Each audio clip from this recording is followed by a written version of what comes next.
We are continue with lathe machine.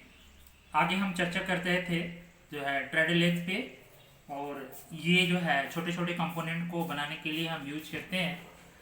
इसके बाद आपका आता है इंजन लेथ। ठीक है, इंजन लेथ क्या है, इंजन लेथ से हम क्या क्या करते हैं, थोड़ा इंजन लेथ के बारे में हम आपको बताते हैं।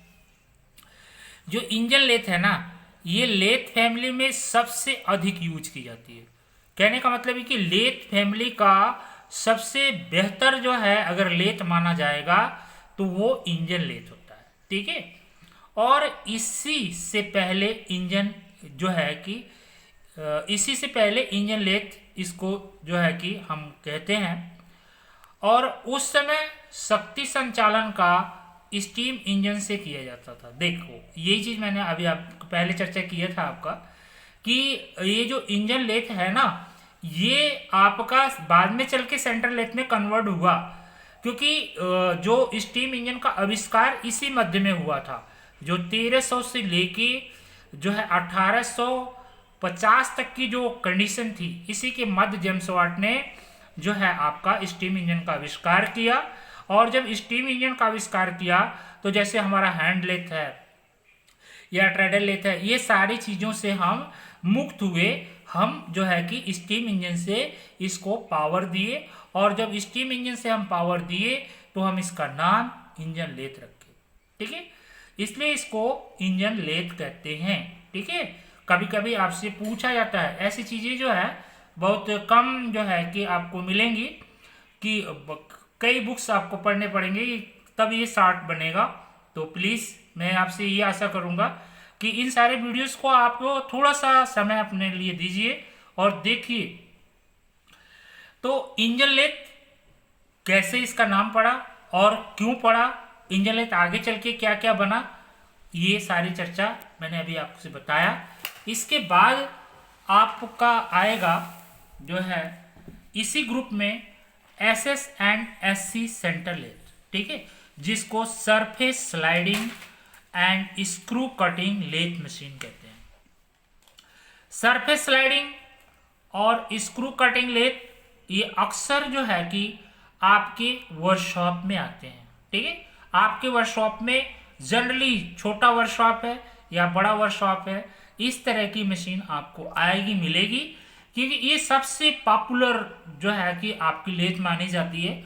चाहे वो ट्रेनिंग सेंटर हो, चाहे वो जो है प्रोडक्शन जो है वर्कशॉप हो, वहां पे इस तरह की आपको मशीन मिलेगी। इसमें होता क्या है कि इसमें सारी जो है एक टेक्निक का एक कॉम्बिनेशन बनाया गया है, जिससे कि बच्चा हर चीज उस पर थ्रेड काटना सीख ले, टर्निंग करना सीख ले, टेपर काटना सीख ले, देन इवन डिफरेंट टाइप्स की ऑपरेशन जो है कि अकॉर्डिंग टू एसेसरीज सबमिट का उसको यूज करके आप उससे काम कर सकते हैं।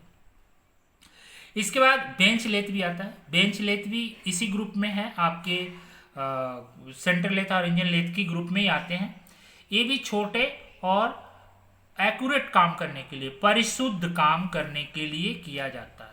ठीक है, देखो दो चीजें होती हैं, एक होता है एक्यूरेसी, ठीक है, और दूसरा होता है प्रिसीजन। ठीक है, इसमें बहुत ही छोटा सा अंतर होता है। एक्यूरेसी का मतलब है कि आप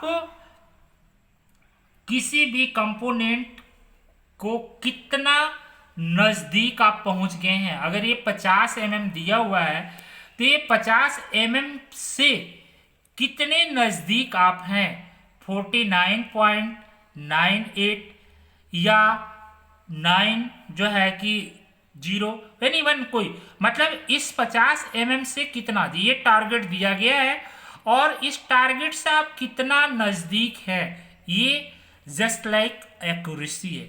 लेकिन प्रिसीजन क्या है, प्रिसीजन आप किसी भी पॉइंट के कितने करीब हैं। यहां पे एक्यूरेसी आपकी 50 शो कर रही है, लेकिन आप यहां पे 40 पे हैं, तो 40 पर आप कितने इसके करीब हैं, ये 40 से आप कितने करीब हैं, ये आपकी प्रिसीजन है।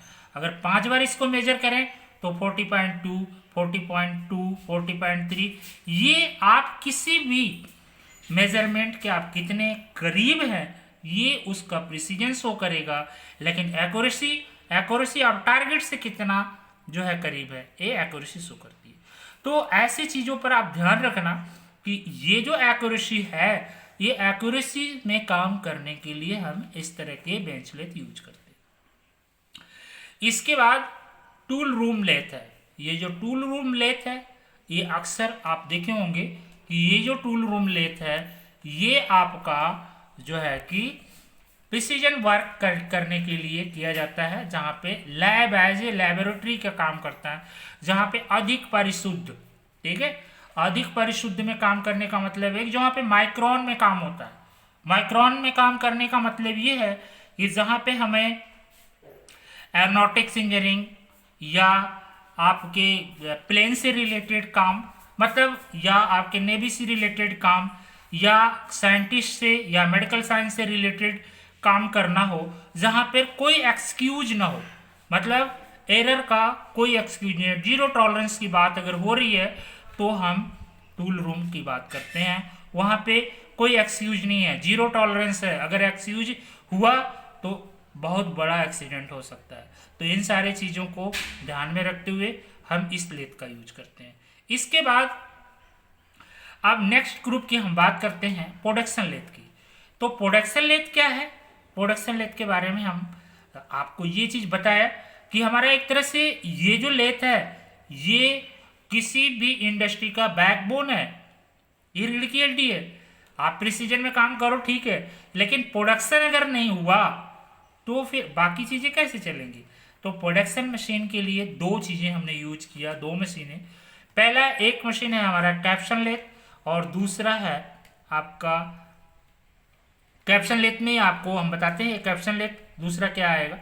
ये लेथ क्या होता है? ये आपका सेंटर लेथ जो होता है ना, कैप्शन लेथ जो होता है, सेंटर लेथ का जो है कि विकसित रूप है, मॉडिफाई किया गया है भी सेंटर लेथ की तरह, लेकिन इसको हमने क्या कर दिया है, इसी तरह का है, लेकिन हमने इसको मॉडिफाई किया। मॉडिफाई करने के बाद हमने इसमें क्या क्या जो है मॉडिफाई किया, उसको हम इधर आपको बताते हैं। इसमें जो है ना, टेल स्टॉक को हमने हटा दिया। जो है सेंटर लेथ में टेल स्टॉक होता है, लेकिन आपका कैप्शन लेथ में हमने टेल स्टॉक को हटाया। इसमें क्या किया, टेल स्टॉक की जगह एक जो है कि 6 मुखी, जिसको हेक्सागोनल बोलते हैं, एक टैरेट हेड लगा दिया। मतलब एक तरह से इस तरीके से हमने एक जो है कि हेक्सागोनल, ठीक है, इस तरह से आपका एक लगाया। ये सारे जो है कि टूल हेड इसमें, इसके सबके ऊपर जो है कि टूल हमने होल्ड कर दिया, और ये एक तरह से स्लाइड करता है, मूवमेंट करता है। जिस टूल की हमें जरूरत होती है इसको हम मूव करेंगे, मूव करने के बाद ऑपरेशन करेंगे। छोटे और मध्यम कार्यों के लिए हम इसको यूज करते हैं। अक्सर मीडियम वर्क ज़्यादा होते हैं, तो मीडियम वर्क के लिए हम इसको ज़्यादा यूज करते हैं। इसके बाद हमारा आता है टैरेट लेथ। कैप्शन के बाद हमने टैरेट यूज किया। टैरेट लेथ होता क्या है? ये कैप्शन लेथ की तरह ही होता। देखो अभी हमने क्या किया था, कैप्शन लेथ बनाया तो सेंटर लोड को मॉडिफाई कर दिया, ठीक है। तो है तो ये भी क्या है, टैरेट लेथ भी एक तरह से सेंटर लेथ का ही जो है कि बेस है, लेकिन हमने क्या किया, इसको कैप्शन में कन्वर्ट किया मॉडिफाई करके। अब इसको और मॉडिफाई करने के बाद हमने टैरेट लेथ बना दिया। टैरेट लेथ बनाने में, टैरेट लेथ कैसे बनाया अब देखो। इसमें जो हेक्सागोनल टैरेट हेड होता है ना, ये लंबे और भारी कार्यों के लिए हम यूज करना शुरू कर दिया। कहने का मतलब ये है कुछ ऐसे कंपोनेंट होते हैं जिनकी डाया बहुत ज़्यादा होती है, ठीक है, तो उसको भी टर्न हम कर सकते हैं। कुछ ऐसे भारी कंपोनेंट होते हैं जिनको हम जो है कि कैप्शन या और लेथ पे नहीं जो है कि हम होल्ड कर सकते हैं, तो वहाँ पे हम क्या करते हैं, वहाँ पर हम इस तरह की चीज़ें जो है कि ये टैरेट लेथ हम यूज करते हैं।